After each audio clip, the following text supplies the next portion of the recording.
We are looking at chapter number 2, class 9th ICT. This is web services. So what are web services? All the services which web provide. And today we all have internet.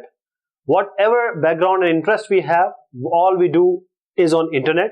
And especially these web services are all these services which are provided by World Wide Web. So we have chatting, emailing, video conferencing, e-learning, e-shopping, e-reservation, e-groups, and social networking. All these are provided by World Wide Web. So it depends on how you communicate, the way you want to communicate between two electronic devices or computing device, and this all says the kind of work or activity you perform. So when you talk, that means you are chatting. When you are exchanging information, you are e-chatting, because you are using a technology, that is technology or computer science or programming standards that are based on internet. Electronic mail or email. Previously we used to write letters, send it through the post office. Now just by pressing a button, say a send button, we can send the message through email. This is electronic mail. So email or this electronic mail, simply electronic mail, the short form is email. So you can receive, send and store electronic message. You can just type a text, just you write in your notepad or your Microsoft Word, and you can just use the background internet to send the email at that instant. That means it is quite faster than the traditional post.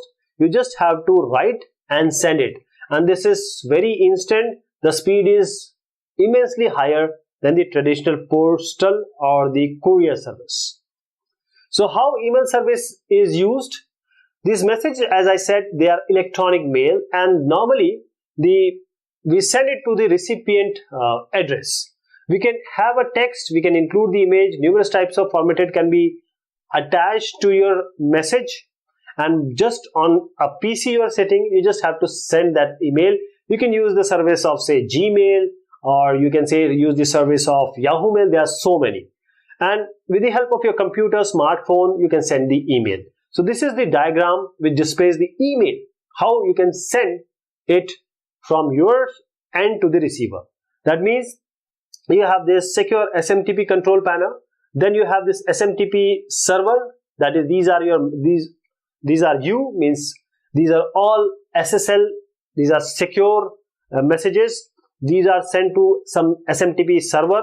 Now here they are encrypted. There are detailed logging being done, the notification delivery is given, then the server to which the email has been sent, and these are all the recipients whom you send. What are the protocols used in email service? There are a variety of protocols which are used in service. Protocols are simply the rules that you should abide on computer or internet so that you can transform or exchange the data, because essentially they go in the form of bits and bytes. You're not sending it in the form of text only. They are getting transferred from various or through various networks to one point to another. So we need to have a uniform protocol, because if you're sending from A to B, this A may be running on some other configuration, B system may be running on some other configuration. There needs to be some protocol so that they both can understand it well and they can decipher, or they can receive the data and read it. So first of all, we have three types of email service protocols. First is SMTP, second is POP or post office protocol, then we have IMAP, Internet Message Access Protocol. SMTP will enable you the actual sending of message, while this POP and IMAP, at the user end who is getting it, he'll be able to retrieve information instantly. So when you want to send message using email service, we have to keep certain thing in mind. First of all, you need to have a body. Second thing, you need to have an address to which you are going to send, and then you have various attachment. This is just a glimpse of some. We have taken Yahoo Mail. You can take Gmail. This is a way, or this is the interface by which you send the email. This is to, that means you write the email address here. You write the email address to which you send. Then you have CC. You want to send this email to various other recipient. You write them using a comma. Then this is BCC. You want to send this person and you want to send some other person, but you don't want them to see. because in CC, these all recipient will see that whomsoever has received the email.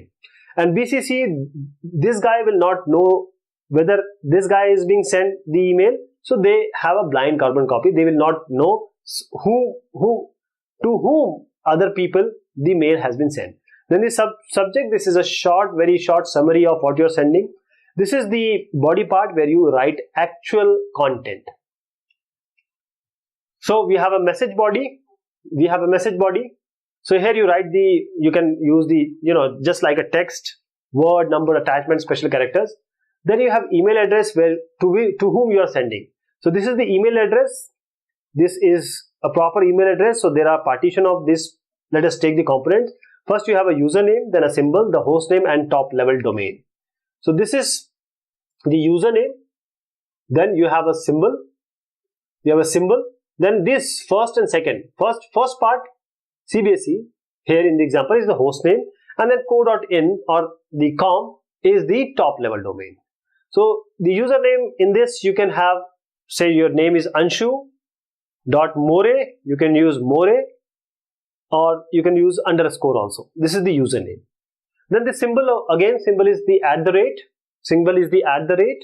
and this says that it remains same in every email address. You will find it in email address.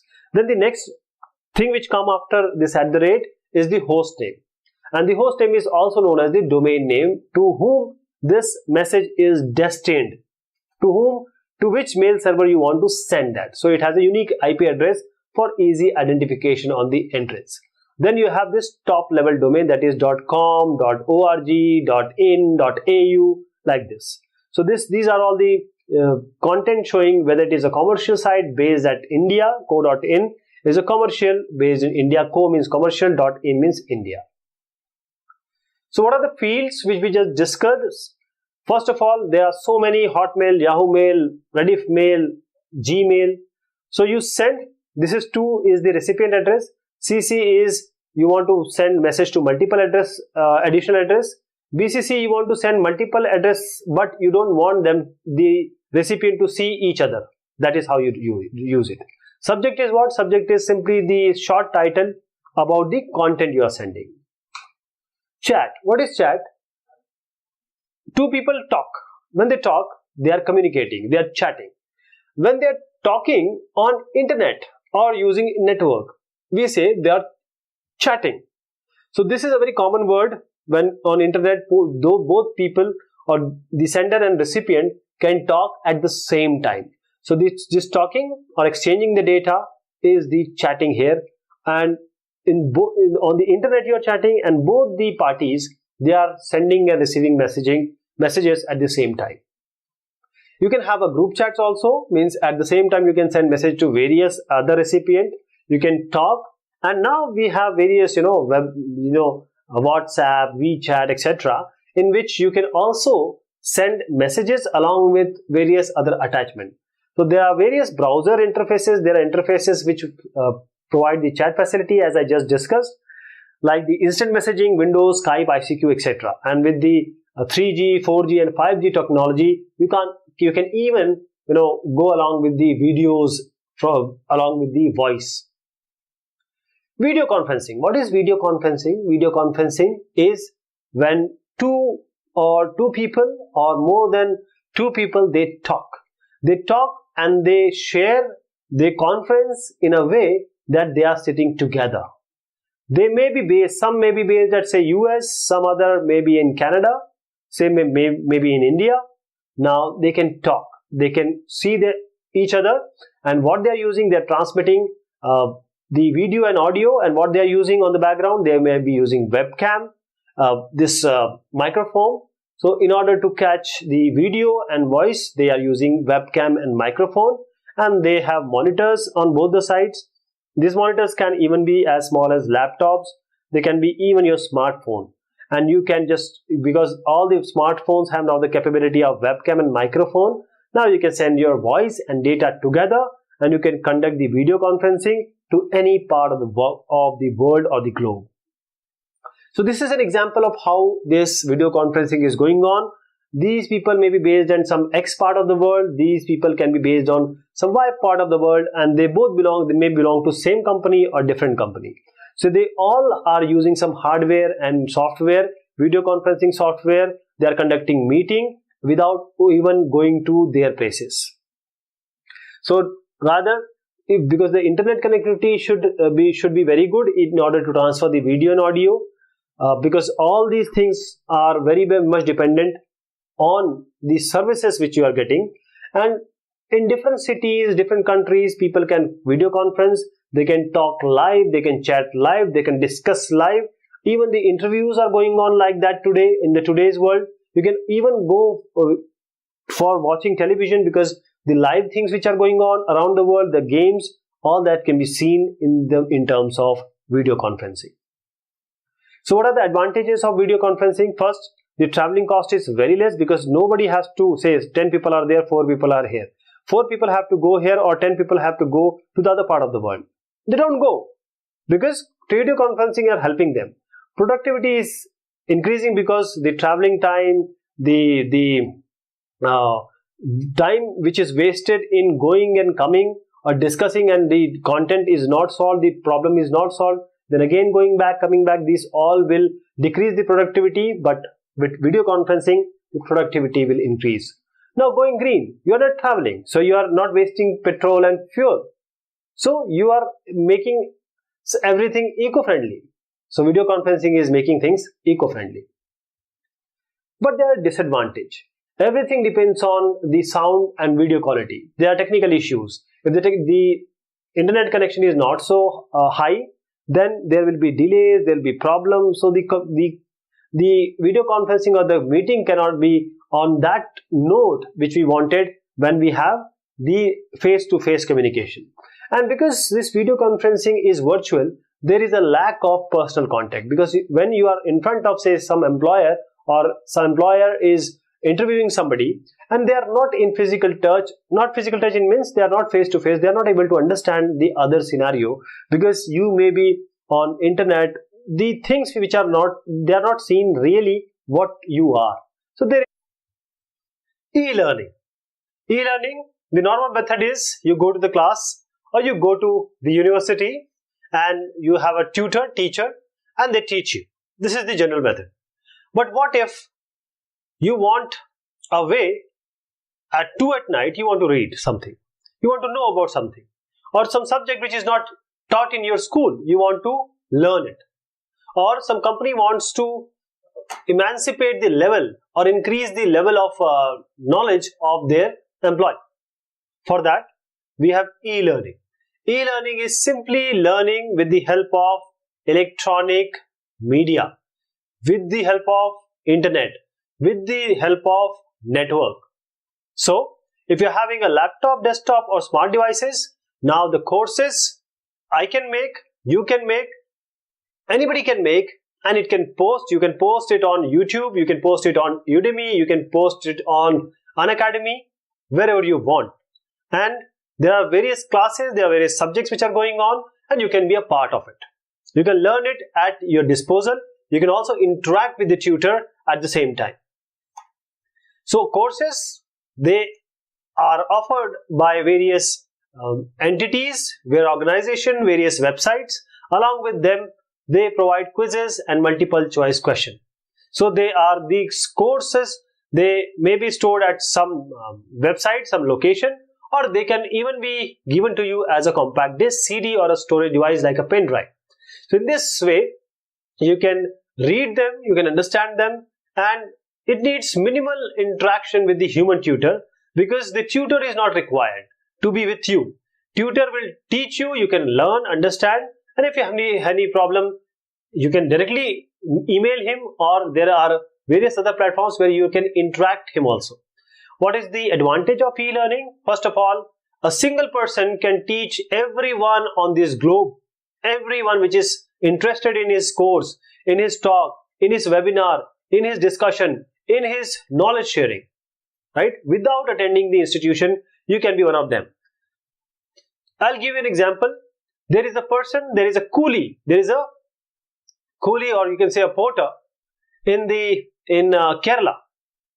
and he cleared the UPSC exam, that is the highest ranked IAS, Indian Administrative Service exam in India, just by the Wi-Fi on the platform of the railway station.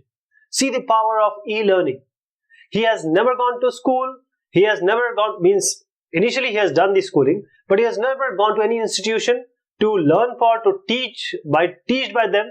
He has just used the internet, YouTube and other websites or other locations to just hear, understand and prepare himself for the interview and for the exam. You can see the power of e-learning. This is only possible when you do e-learning. So you can have online discussions, your tutor can be live, you can have clarification as well. These are the advantage of online or computer-based learning. First of all, the classwork can be scheduled around the work and family. The time travel is very less. You say 60 people are there. You always go to the college. Every time there is a transportation cost, there is a time cost, and a tutor, he may not be available that day. So all the time goes wasted. So off-campus students, the time and travel cost is reduced. Then depending upon your choice, you can be moderate, you can have a very good intellect, you can be any kind of IQ you have. But depending upon your choices, the courses are available. You can study anywhere, anytime, say at 3 at night. Your tutor won't teach you at 3 at night, but because the online availability of learning is there, knowledge is there, now you can study anywhere. And for the speed of your mind, you can relate it with, if you have moderate, you can use the beginner level. If you are very good, you can use the advanced level. As I said, there is a flexibility. You can join the discussion, you can not join the discussion at that time, but still the webinars and all those things are already being designed and they are being recorded. You can remotely touch them. You can get the idea and instruction from them. Then there are different learning style. Say, if you have a tutor, there are 50 people in your class, 30 of them understand this tutor, but 20 doesn't. What these 20 will do? They'll go for tuitions. Again, time and travel cost. Better is to go to some e-learning process and they can learn. The knowledge of internet and computer skills also enhances while using this platform. There are disadvantages only. First of all, those who lack motivation, they have not a very good study habit, they will fall behind. They are, you don't have that routine structure. The tutor might have just given you that course structure of courses that you are comfortable with or he is comfortable with, but there are certain topics he might not have covered, but you want to know that topic, how you're going to know. He might have skipped that topic, and because there is no interaction with instructor, the classmate and instructor, they are not interacting. This kind of study is okay, but I must say the tutor and classmate instruction strategy is the best one. And instructor may not always be available to help you. So whom to ask for the query? Whom to ask for your solution to the problem? And if you have connection very low speed, if you have old computers, it will be very frustrating. And the managing of computer files, online learning, this becomes very complex. And when you want to do practical exercise, you want to do lab exercise, then what? It will be very difficult. E-reservation. E-reservation is what? This is a system of online reservation. Previously, we used to stand in the queue. All of us, 6 at the morning, 5 at the morning, we make a queue for ticketing. Now, maybe some of us will not get that ticket because the tickets are already been booked.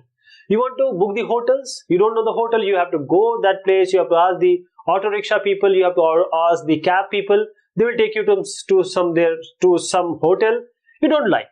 Resorts, property, you are trying to own a property, buy a property, you don't know about that property. You want to see a movie, you want to go to the theater, you want to do some things, all the things online and reserve for you because you don't want to go and just return back without having booking agents. These are all possible because of e-reservation. Now with the help of web and internet, you can book a ticket just sitting at your room. You don't have to go to the booking office, and all the databases are there. You can see the ticket. You can, if you lose the ticket, you can always get the ticket back. Then apart from this, you can also choose the ticket. You can choose the availability. You can choose the room. So these all e-reservation, booking a hotel room, booking a airline ticket, booking a railway ticket, all is possible through e-reservation. So what are the benefits of e-reservation? Because you are directly booking, there is no middleman, you get the profit. The administration cost is less, so that cost is always, the cost incurred is always less. The inventory management becomes quite easy, and there is a global access, means a person who is abroad or who is outside India, say, and he wants to come here for a vacation. He wants to book some 5 days, 6 days ticket to say Goa or some Kerala.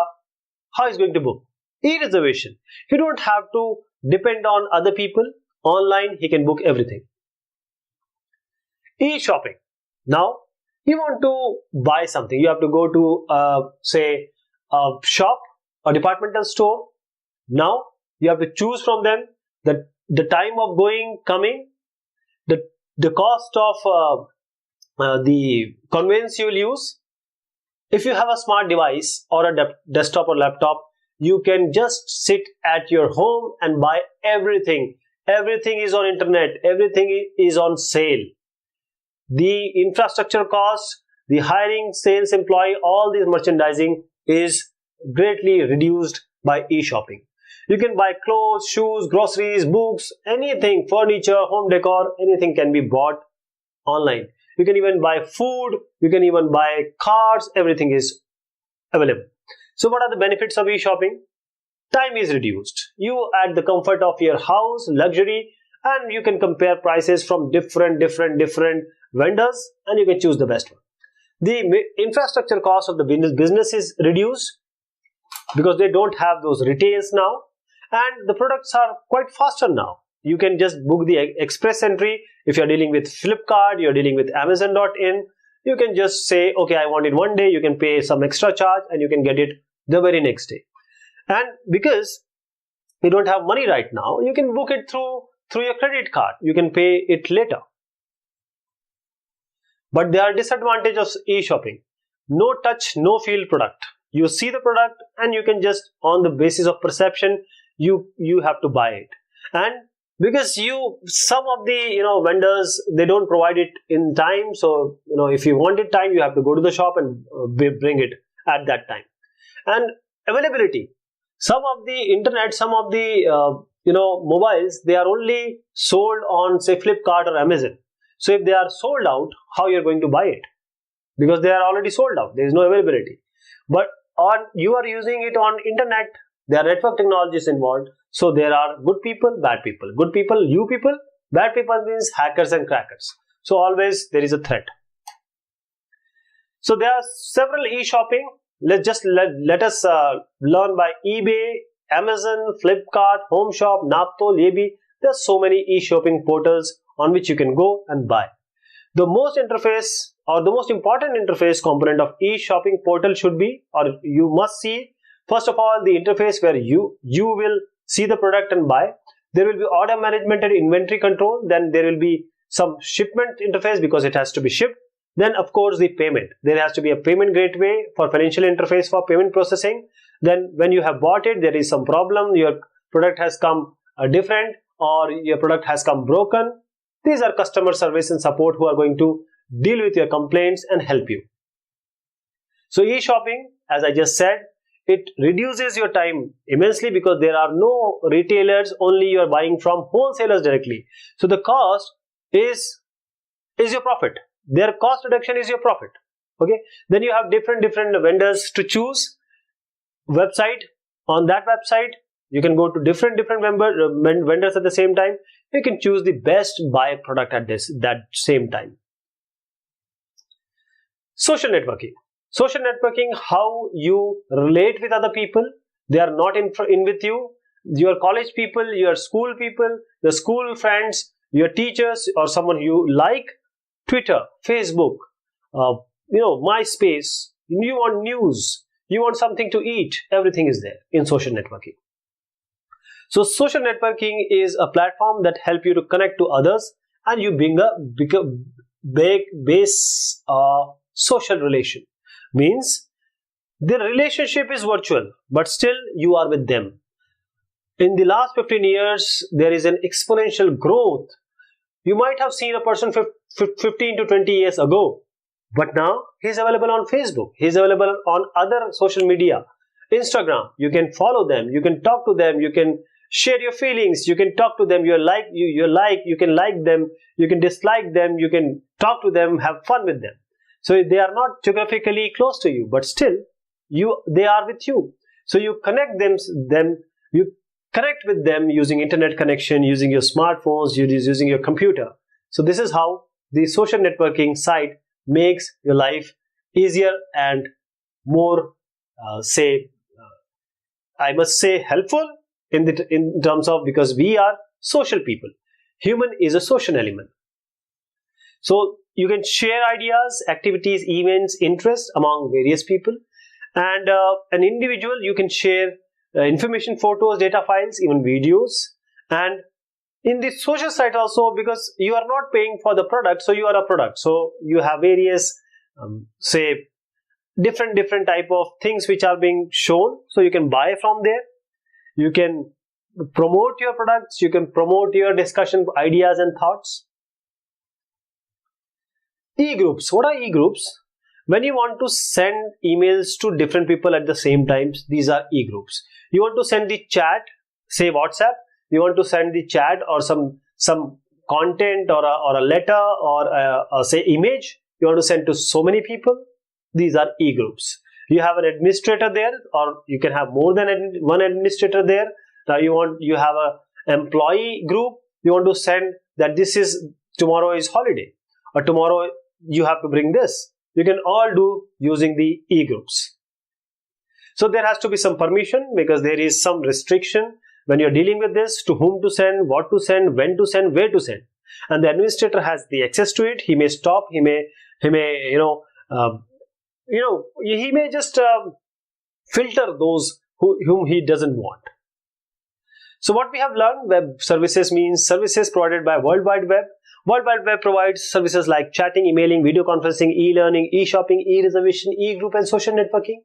Email, or electronic mail in short form, is a way of receiving, sending and storing electronic messages. There are three types of protocols in email service: SMTP for sending messages, POP and IMAP for retrieving the messages. Then the word chat means talking, and e-chat or chatting is electronic chat, which is communication between two or more individuals using computer. Video conferencing is another way in which you have a camera, say webcam, and you have a microphone. Now you can talk. You can talk live. E-learning is a way of providing guidance, getting information through internet and electronic media, maybe a university or employees of company. E-reservation is a system of online reservation. You can book hotel, resort, property, theater, transport, everything using the e-reservation without having the booking agents. Then online shopping is, you can buy products and services with the help of desktop or smart device. Social networking is a platform where you connect with people, build a social relationship, be happy. Social networking, you can share ideas, activities, events and interests. And e-groups, they are a list of emails. User can share information among each other. So this is all about this chapter. Thank you so much and take care of yourself.